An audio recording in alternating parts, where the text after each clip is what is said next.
श्री गजानन महाराज शेगाव आणि श्री स्वामी समर्थ अक्कलकोट हे दोघेही महाराष्ट्रातील परमहंस संन्यासी आणि दत्त अवतार मानले जातात.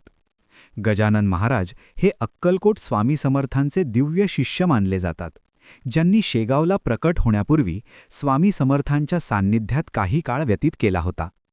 ऐतिहासिक संबंध.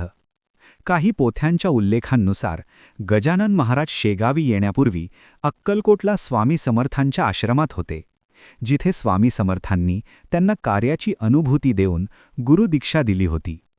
समानता.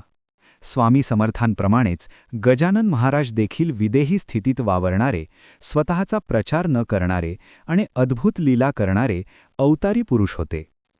कार्य. स्वामी समर्थांनी गजानन महाराजांना विदर्भात जाऊन नामस्मरणाचे महत्त्व पटवून देण्याचा आदेश दिला होता. अवतार.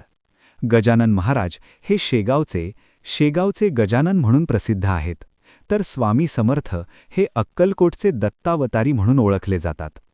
अनेक भक्तांच्या मते हे दोन्ही संत भौतिक रूपात दोन असले तरी एकाच दिव्य शक्तीचे प्रतीक आहेत.